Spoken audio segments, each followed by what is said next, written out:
аз аввали асри 21 саркарда инсон ба сайёраи замин хеле зарар оварда истодааст. он дудҳое ки аз корхонаҳои саноатӣ мебароянд атмосфери моро ифлос карда истодааст ки ин ба камшавии оксиген оварда мерасонад. оё медонед ки соли 1988 дар уқёнуси ором материка ёфт шуда буд ки масоҳати ин материк тақрибан 500,000 километри квадратӣ, яъне 4 маротиба калон аз масоҳати Япония буд. аммо ин материк пур аз партовҳо мебошад.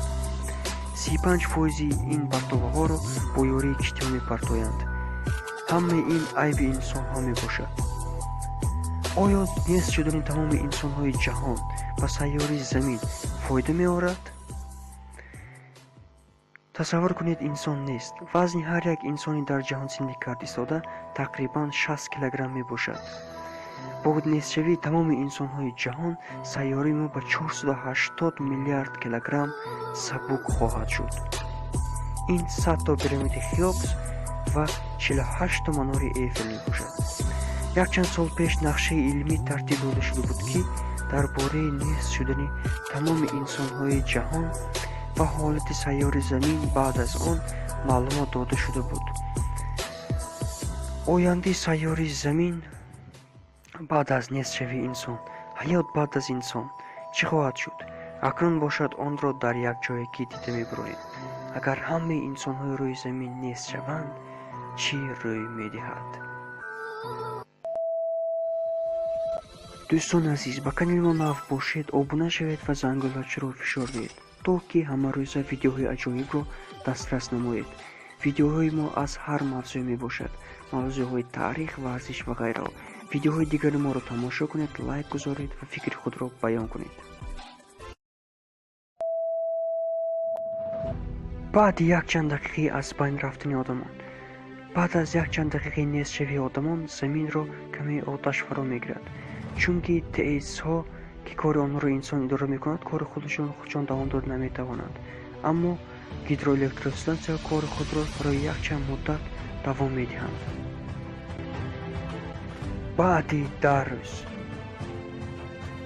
пас аз он ки ба нестшавии инсон 10 рӯз мешавад, тамоми ҳайвонотони хонагӣ аз байн мераванд. сабаби нест шудани ҳайвонотони хонагӣ дар он мебошад ки заминро оташ фаро мегирад ва заминҳое ки ба уқёнус наздик ҳастанд ва аз сатҳи барг дар паст ҷойгир шудаанд, об зер хоҳад кард ва ҳайвонотҳо аз хонаҳои худ фарор мекунанд, чунки ба онҳо ҳеҷ кас хӯрок намедиҳад. қисми зиёди ҳайвонотҳои хонагӣ аз гуруснагӣ вафот мекунанд. боз ҳам сабаби нест шудани ҳайвонотҳои хонагиро гуфта мегузарем. ҳайвонҳои ваҳшӣ ба мисли гург аз кӯҳҳо ба қишлоқҳо ва шаҳрҳо мефароянд. гурӯҳи гургҳо бо ҳам якҷо шуда ба ҳайвонҳои хонагӣ шикор мекунанд ва онҳоро аз байн мебаранд. сагҳо бошанд ба гурӯҳи ҳайвонҳои ваҳшӣ ҳамроҳ мешаванд.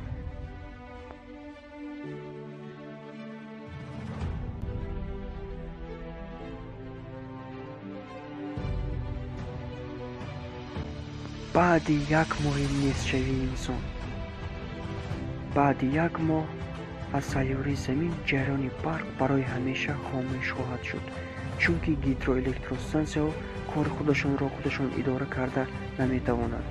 стансияҳои электрикии атомӣ бошанд, ба таркиш дучор мешаванд, мисли ҳодисаи Чернобил, аммо ба сайёраи замин ин зарари калон нахоҳад овард. баъди 1 сол, ба ҳамаи мо маълум аст ки дар кайҳон ҳазорҳо спутникҳои инсон мавҷуд аст. баъди 1 соли нестшавии инсон, ҳамаи онҳо боз ҳам ба замин меафтанд, чунки кори онҳоро ҳеҷ кас идора нахоҳад кард.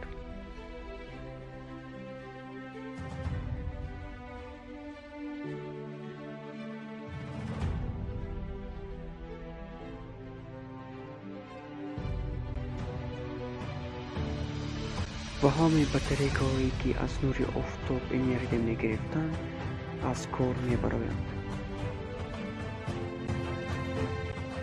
баъд аз 100 сол, баъд аз 100 соли нестшавии инсон, шаҳрҳои калонтарини ҳозира ба ҷангал мубаддал мешавад. онҳоро растанҳои гуногун зер мекунанд. Шаҳрҳое ки ба биёбон наздик ҳастанд, қум зер мекунанд.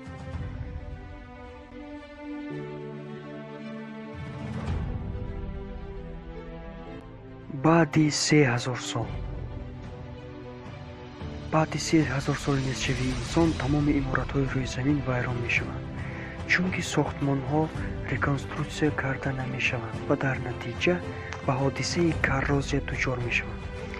ҳамаи биноҳо, кӯпрукҳо, манораҳо, воситаҳои нақлиёт ва дигар чизҳои аз металл сохташуда ба ҳодисаи коррозия дучор шуда вайрон мешаванд.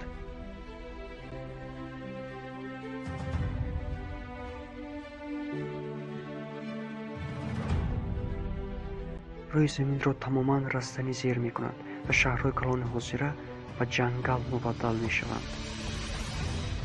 он иншоотҳое ки мемонанд ин пирамида ва сфинксҳои миср мебошад. шакли сайёраи замин тамоман тағйир хоҳад ёфт. баъд аз 10,000 сол. баъди 10,000 сол аз инсон ягон хели нишона нахоҳад монд.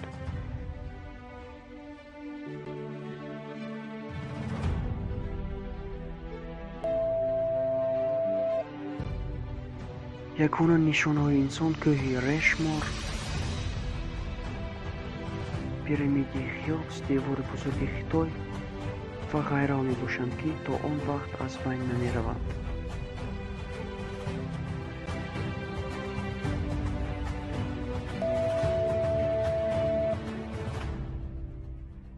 фақат якчанд гуфтгӯҳои археологӣ аз инсон аломат медиҳад. баъд аз низшавии инсон атмосфераи сайёраи мо боз ҳам тоза хоҳад шуд. намудҳои гуногуни ҳайвонот ва растанӣ боз ҳам зиёд мешаванд. акнун хулоса бароред: низшавии инсон ба сайёраи замин фоида меорад ё зиён? акнун савол барои бинандагони мо. агар ҷавобашро донед, дар коммент нависта метавонед. кадом мамлакат бисёртар бо бартоваҳояш атмосфераи заминро ифлос карда истодааст? бо ин видеои мо ба охир расид. касоне ки обуна нашаванд, обуна шавед ва видеоҳои дигари моро тамошо кунед. ташаккури зиёд.